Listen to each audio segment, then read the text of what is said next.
What's up, Barnhill family, and welcome back to your home for all things combat sports. Yo. So, guys, today we're going to get into the excellent 50-45 performance that Petr Yan put on against Deiveson Figueiredo at UFC Macau this past weekend. We're going to talk a little bit about what's next for Petr Yan. You know, he did call out the champion, Merab. He wants that rematch. Merab potentially has some business with Umar Nurmagomedov. There's Sugar Sean O'Malley, but he tweeted, hey, if you want it, let's get it done. So we'll see what happens. We're going to discuss what's next for Merab and if Petr Yan did kind of shuffle himself to the top of the deck. We're also going to get into a little Conor McGregor. You know, he's had some trouble outside of the octagon lately. He's gone back and forth with the likes of Khabib and Islam Makhachev on Twitter. And we're going to talk about if the troubles that Conor is experiencing are making him more or less likely to actually make a UFC return. And then ultimately, we're going to talk about and break down a great matchup that got announced, which is Jamahal versus Jiří Procházka at the first UFC pay-per-view of 2025. That's going to be UFC 311. So, Nick, without further ado, let's get right into Petr Yan versus Figgy. Yeah. This was a really fun fight, and it was good to see Peter come back and have a performance like this. Deiveson is a very formidable opponent. He was for years at 125, but he's also proven over the last couple of performances at bantamweight that he can hang with the guys in the next division up as well. In fact, his durability is really good. He made it all the way to number 5 in the division before suffering the setback last night. To me, the real X factor here was the dynamic striking shot selection of Peter, as well as the volume. You know, Deiveson Figueiredo is not the most volume-heavy striker. He's very powerful, and he's put people's lights out at 125, and he can do that at bantamweight as well. However, if it comes to decision, he has a hard time, as he did last night, getting his hand raised because the volume's just not there. And I don't think he really had much answer for what Yan was bringing last night. Yan was throwing some really nice Thai-style combos, good straight punches followed by kicks to the head, good kicks to the body, some absolutely beautiful trips that he utilized to get Deiveson to the ground a couple times. And as I said, 50-45 on all three judges' scorecards. What do you make of Yan's performance? I love the fight, and here's the thing. Deiveson Figueiredo at 135 is a lot of fun. You know, we have a former champion that moves up a division, and you always wonder if size is going to be a factor when you have a guy like that. And Deiveson Figueiredo has proven not only can he strike just as powerfully as a lot of these 35ers, but he's very durable. He's hard to get out of there. And yeah, you're right about the volume. He doesn't throw a ton of volume, and he starts the fights pretty strong, and that's where his biggest shots tend to land and do the most damage. And a lot of time he can get enough damage done early on to get some success later in the fight and even look for finishes. But when he doesn't have that success, he doesn't get the fight over with early, or he doesn't do the damage that he needs to do early on, he tends to bring the volume down significantly. He throws very random power shots that don't seem to have a lot of effectiveness, and they aren't set up with other strikes to disguise them. So I think that Deiveson Figueiredo, his best chances to win against Petr Yan were to win the fight early, because traditionally when you watch Petr Yan fight, he's not a slow starter, but he's a calculated starter. He likes to pick up on what they're doing, and he'll, you know, maybe not concede the first round totally, but he'll certainly get his measures and get his reads on his opponent before he really starts to show his cards a little bit. So I thought that if Figueiredo would have come out really hot and Petr Yan would have come out how we've seen him before, kind of calculated and a little bit more reserved, we could see an interesting early part of the fight in favor of Figueiredo. But Petr Yan seemed to start calculated as always, but he started faster, and he brought more offense and more pressure from early on, which made him able to mitigate Figueiredo's power shots and some of his pressure that he brings early in the fight. So I thought Petr Yan's game plan was really good, and it's so funny because about 2 or 3 years ago, he was the man. He was the man, and Figueiredo was the man, just in one weight class lower. They were both champions probably at the same time, and you know, the Sugar Sean O'Malley loss was tough. The illegal knee with Aljamain, and then he ended up losing his belt, but he got his belt so young. That belt changes hands so often in the bantamweight division that after a fight like that with a former champion, you know, like we always talk about all the time, former champions are hard to find in this sport, especially if you're a top-ranked opponent, because usually when they make it to the top, they have a pretty quick de-escalation down the rankings. But Petr Yan was able to get in there with another former champion. He had some good success, and you know, there's a lot of questions at bantamweight as to what's going to happen next for Merab. Merab is doing what all people want to see their champion do. He's taking on anybody that wants to fight him, and he's engaging and interacting with all the three big guys. The three-headed monster is Sugar Sean, Umar Nurmagomedov, and Petr Yan just inserted himself back in there. In my opinion, on merit, Umar deserves the shot at Merab. I think as far as the UFC and business is concerned, and what the fans would like to see and probably pay for more than any of them, is a Sugar Sean rematch, and that's only because Sugar's a big name.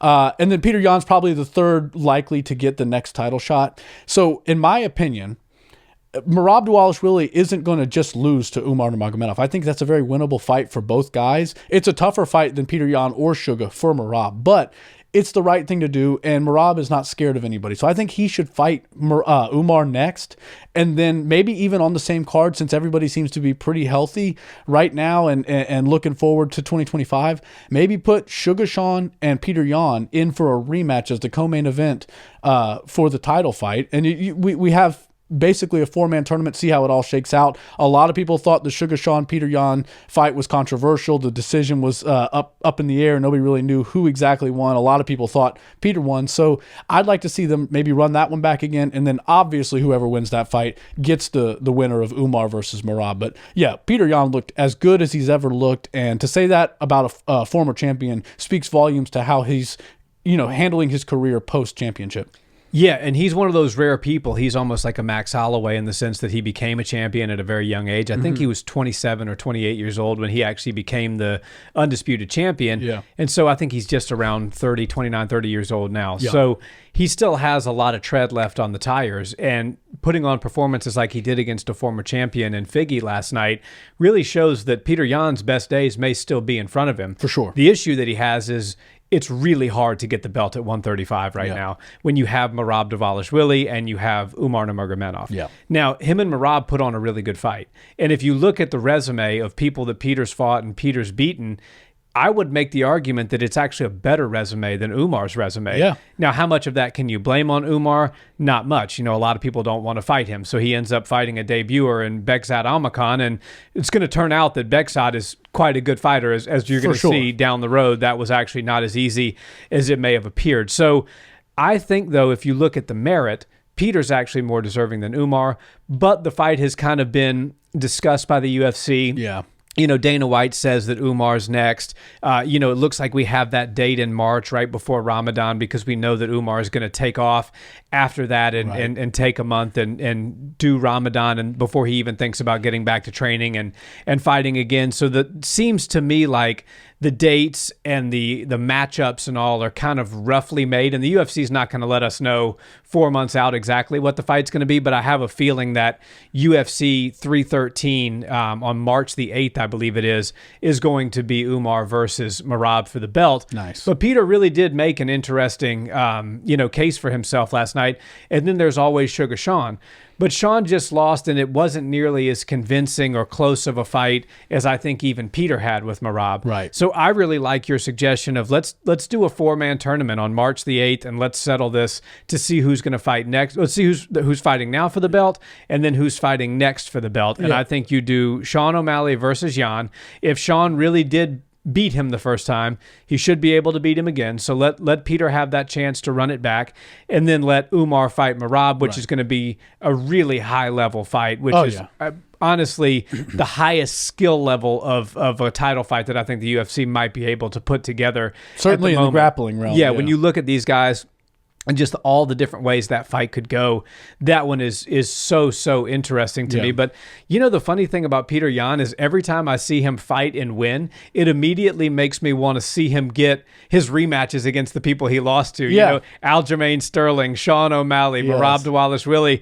It's like, man, Peter, like a couple things here and there, the stars aligning a little bit. All those losses could have been wins. And we're talking about the best bantamweight of all time. Right, yeah. Hands down. Seriously. And, but that's not the case. And he's a contender, and he's the number 3 in the division. Likely will stay number 3, maybe bump up to number 2. Yeah, hard to move up there. Yeah, but I think I like the idea of the 4-man tournament. Let's let these guys get it on in March. Sean O'Malley's a star. Yeah. So he's going to bring numbers to the pay-per-view, which should, be Merab should be thankful and grateful for that, because if Sean's on the card and he's getting but Merab's the champion and he's getting pay-per-view points, then all the better for Merab, right? Because he's got a very tough opponent ahead of him and he might not be the champion afterwards. So make it a good night of business, make some money, and then of course try to win. Try to do everything you can to retain the belt. But if you don't, at least you had a nice payday with the help of Sugar Sean on the card. Yeah, I think that's the best way to manage 135, the top 4 fighters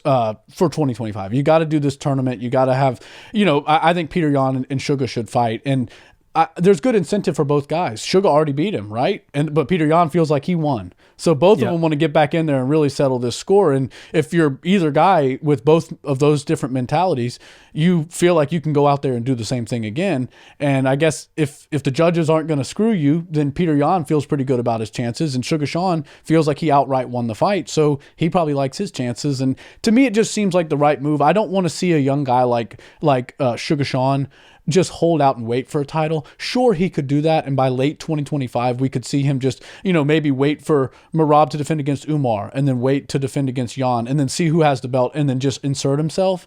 Yeah. He's a big enough star to where he could do that. I don't think he wants to do that, and I don't think the UFC wants their young star to do that, because there's a little bit of an age limit or a window to the Sugar Sean show, right? I don't know if people are going to be as into the Sugar show when he's 40 years old with the face tattoos and the rainbow hair definitely not. Yeah. As he is at 30. So let's get him moving now. Let's keep him as the entertainer, who's also a lethal fighter, in with all these guys who are really good fighters, but maybe they can't draw the numbers that Sugar can. So I think Sugar should go. One side note I'll say that kind of contradicts what I just said is, we were talking about ring rust last week with the Stipe fight and everything. I don't mean to get sidetracked, but Sugar Sean's one of those guys that really takes every aspect of his camp, of his lifestyle, into very strict detail. And he really lives a cool life, a martial artist life. And I would love to see Sugar Sean be given an opportunity to have a year layover where he can just relax, heal his body, let himself relax. I don't want to see it, but I bet you a guy like Sugar Sean with a year off or 9 months off of fighting could come back and look even better than he's looked in the past. Yeah, that's a solid point. And, he fought last in the Sphere, which was in September. So March would be just 6 months. So, I guess somewhat of a quick turnaround for Sugar. But I love the tournament idea. That makes sense. Yeah. You need to keep bantamweight moving. It's one of the most exciting divisions in the sport. And I love that. So I want to switch gears now and talk a little Conor McGregor. Let's do it. And I don't want to get too much into the whole lawsuit and the charges and what happened and all that, because quite frankly, here in the United States, we don't get all of the news out of Ireland. You just see the headlines, that he's been ordered to pay a sum of money to, somebody that, he was suing him. So we'll leave it at that. But what I want to specifically talk about is the likelihood of Conor coming back and actually competing in the UFC, given everything that's going on in his personal life. Now, some parts of me say that Conor's more likely to come back now because of all these, setbacks that he's having. One, because, yes, Conor's a very rich man, but there's been people that were richer than Conor that went broke. Yeah. A lot of them, actually. That's true. Quite a few, and so to think that Conor, with his behavior, can't run out of money or can't get himself in a bind, it would be, wrongful thinking. Right. He absolutely can. So Conor, he also knows that the expiration date on when he's really honestly able to compete in the UFC and would be relevant is vastly reaching its end. Yeah. I think Conor's got 2 left if he ever comes back. Yeah. So I want to get your thoughts on whether or not you think all of these setbacks make it more or less likely for Conor to actually come back and compete in the UFC. And then I want to get into a little bit about the back and forth between him and Makhachev and Khabib, because I believe there's something there, and I'll get into that in a second. Yeah, and that's going to be fun. But, Conor McGregor, he's always got something going on outside of the octagon. A lot of it's really positive. He's got really successful brands and all sorts of different industries, and he's doing a lot of good things. He's a busy man. So I can see where fighting and training for a fight, which is a full-time job, could sort of slip off with his injuries and his other business and stuff. But I do believe Conor wants to fight again. I do believe that he still thinks he can compete with the guys. Maybe not the world champions, but the guys in the UFC. And obviously he's the biggest star, so the UFC will put Conor McGregor back in the fight in an octagon soon. I think they're just waiting for some dust to settle. And this type of stuff is the really negative out of the octagon stuff that we don't like to see. And, you know, there's all sorts of conspiracies. Conor McGregor, I'm just going to say, is massive here in America. He is massive. People's grandmothers know who don't know who the UFC is. Their grandmother knows who Conor McGregor is. I can only imagine how famous and big he is of a figure in Ireland. I bet it's insane.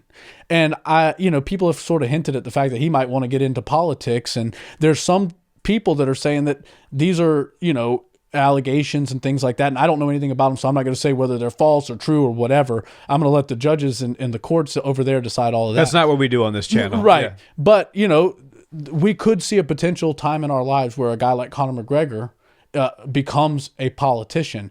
And I think these sorts of things would really tarnish his name moving forward in a political career. So who knows exactly what the truth is in this whole situation. I feel bad for his children. I feel bad for his wife, Dee Devlin, who seems to be going through it, whether they're real or not. The look on her face walking out of that courtroom said it said a million. It said a million words. They say pictures speak 1,000 words. That was a million-word picture there. And now maybe this will light a fire under Conor to get a little bit more strict with his lifestyle, get back into training. When you dedicate your life to martial arts, you really do forego a lot of the fun aspects of life, the partying. You can't party most nights unless you're John Jones and then wake up and go train the next day. It just doesn't work that way. You have to dedicate your life. You have to eat right. You have to sleep right. All that sort of stuff.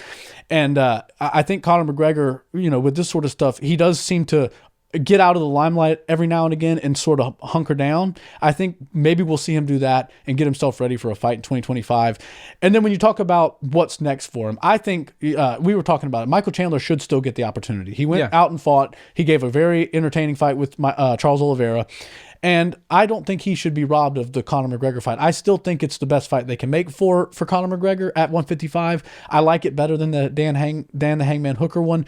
But either one of those would be a lot of fun. But Chandler did what he needs to do. I think they should let Conor and Chandler fight each other maybe sometime next year. And then when you have the champion of your division, who wants nothing to do with you, apparently, is calling you out on Twitter and saying things, and his coach, who is Khabib, who also has a lot of history with Conor, is saying things at him. That makes me believe, if I'm looking at fighting as a sport, which is entertainment, and this is all a promotional thing, if Conor McGregor were to be taking shots like that at somebody on Twitter, everybody would go, oh, he's drumming up business for a fight.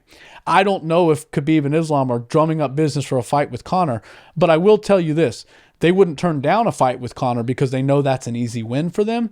And I think, we're talking about Conor McGregor's the biggest star in the sport, and I don't see anybody for the next 50 years coming and touching the numbers that he does, because he's just such an anomaly, and he came in at the perfect time when the sport was emerging, and all sorts of stuff happened for Conor McGregor. So if you're a business, which the UFC is, you have to look at how to make money. And Conor McGregor is the best way for the UFC to make money. They know that he's got 1 or 2 fights left. And the biggest fight that they ever had was him versus Khabib. They can't remake that fight. Khabib doesn't fight anymore. It wouldn't make any sense. Conor McGregor versus Islam Makhachev is the closest thing you can get to Conor versus Khabib. And I know Conor doesn't deserve a title shot against a guy like Islam right now. But we did just see a 42-year-old Stipe Miocic, after 4 years off, coming off a loss, get to fight for a title. So, and he's nowhere near the star that Conor McGregor is. So if you are telling me that this guy, Stipe Miocic, can get a rematch after 4 years, I think with a reasonable, about the same amount of layover for Conor and not winning his last couple fights, the UFC would still put him in a title fight just for that one big night of business. You get it over with. People are going to be upset. Oh, he didn't win his last few fights and all that stuff. But you have to understand, the UFC is a business, and they know that they have their biggest star. They only have a couple more fights. If he goes out there and gets beat by a Dan the Hangman Hooker, he might not come back for another one. Right. So you put him in a title fight, then he fights. He probably doesn't get his hand raised against Islam. And then he has one more fight, a really fun one, maybe a BMF or another fun fight for him. And then he moves on to the next chapter of his life. So I think that's the way they should look at it. I think Conor should probably fight Chandler next year. And then if they're going to make something happen with him, maybe make it happen for the title.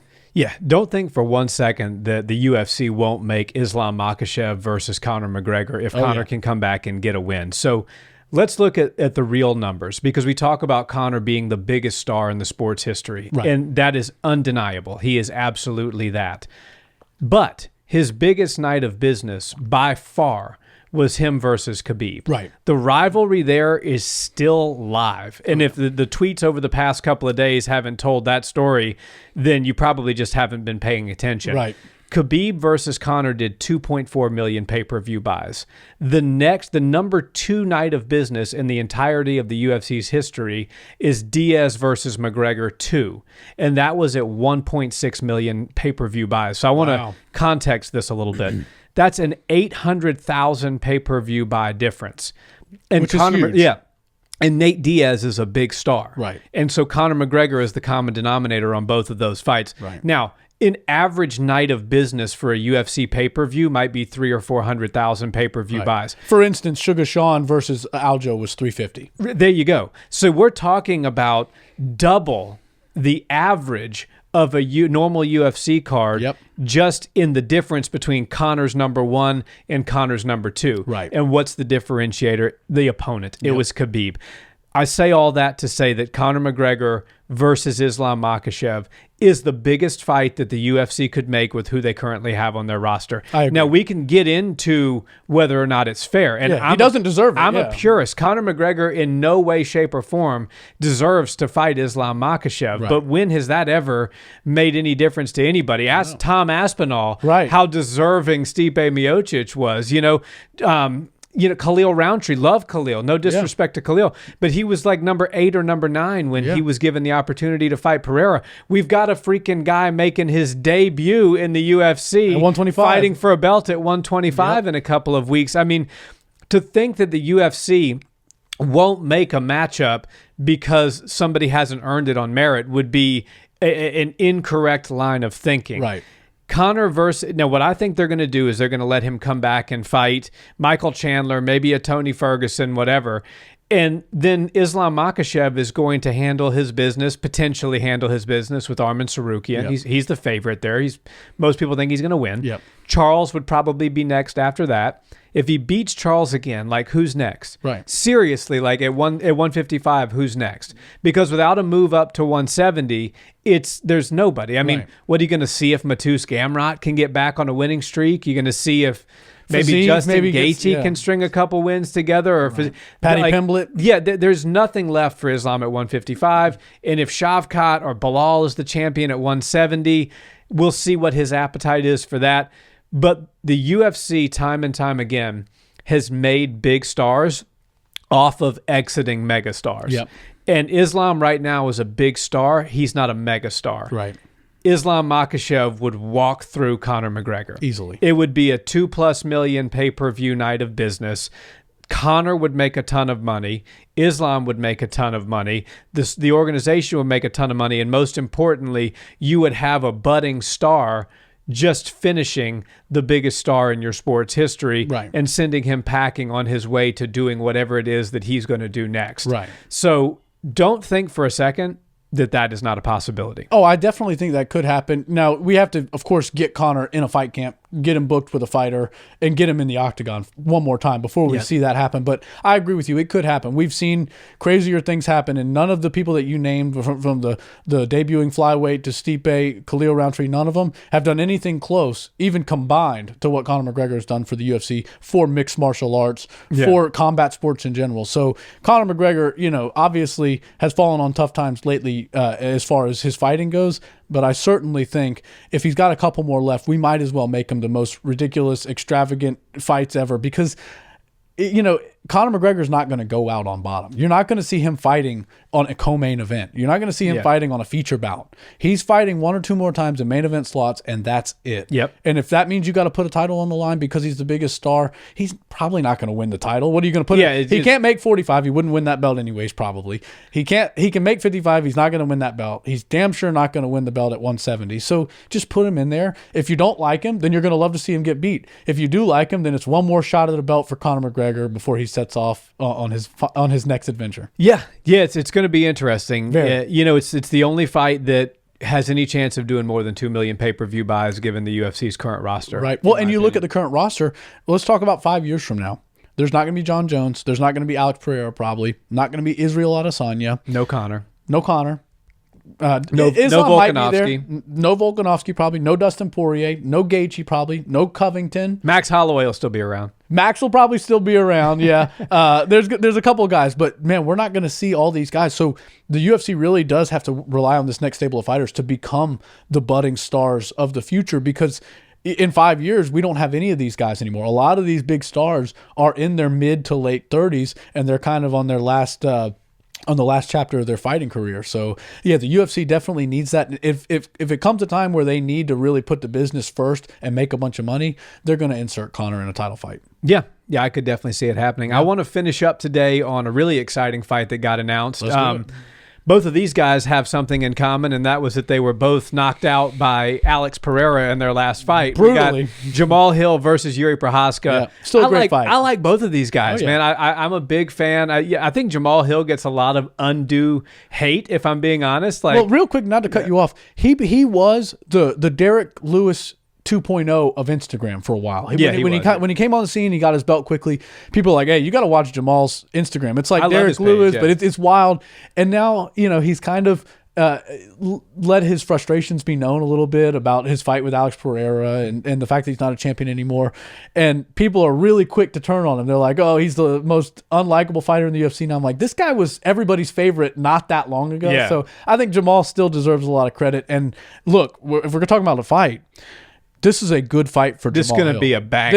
This is ending in knockout for sure. Bet the house on it. But this is a good fight for Jamahal because Jiří keeps his hands down and Jamahal has that touch of death. He can really, really crack hard with his hands.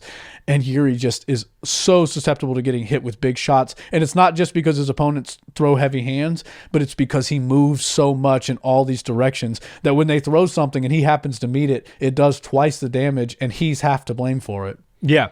Yeah, I think it's really interesting when I looked at the odds for this, the opening odds. Jamal's actually a 1.5, or basically it's almost a pick 'em, but he's like a -150 favorite. So, basically you bet $150 to win back 100 is how that works. So, slight favorite for Jamahal Hill, but I think it's for good reason, and I think you brought up the reason why. It's because Jiří fights with his hands down. He fights a little reckless. Jamahal, if you look at a technician, all the technicians in the UFC, we just watched Petr Yan fight this weekend. Beautiful technique. Right. We've seen Alex Pereira recently go out there and implement just incredible technical masterpieces of a performance. John Jones looked great against Stipe.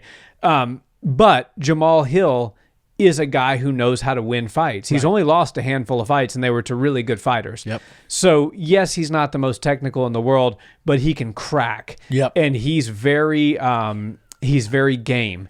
And if you go back to the Glover Teixeira fight, he took some shots in that fight. He was taken down. He got himself back up. Everybody knows Jamahal Hill's not a jiu-jitsu guy, and Glover Teixeira is, and he's a damn good one. And Jamahal Hill, he can find a way to win. Now, Alex shut the lights out, but he does that to everybody. So you can't really fault Jamahal Hill for that.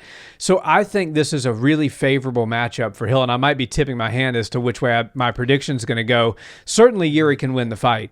But Jiří's, the way he fights and the way he kind of, keeps his hands down and rocks back and forth, I think with those really nice hooks, the uppercuts, the straights that Jamahal possesses with the real power that he does have, is going to create some problems for Jiří. I think Jiří, after his last fight, his loss to Alex for the second time, he said, I need to go make some improvements in my game, or I don't need to come back to fighting. Wow. So I'm really interested to see what improvements Jiří has made, because if he hasn't made any improvements, that makes Jamahal Hill actually a really bad opponent for him. Oh, yeah. Because Jamahal Hill only needs 1 or 2 good shots, just like Alex. Yeah. No, he's not the technician Alex is, but he's still over a 5-round period of time, which is going to be a 5-round co-main event, I believe. He's still got a lot of opportunities to find his shots, and he's not going away easy unless you put him out with, an Alex Pereira type of hook. Right.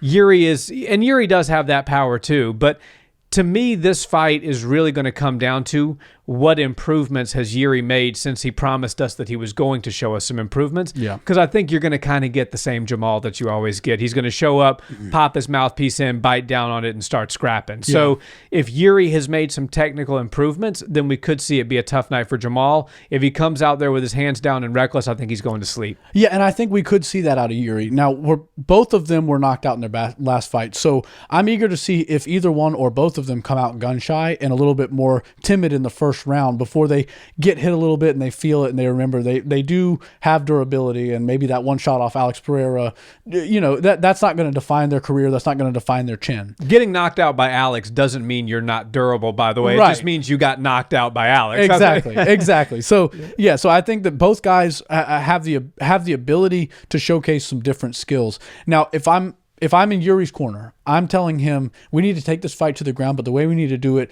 is tear the guy down from the bottom to the top. Jamahal Hill's not great at checking kicks. He doesn't really kick a lot himself. He will throw kicks from time to time, but it's nothing crazy. He's not going to, sit there all night and kick with you, but he'll throw them when the time's right.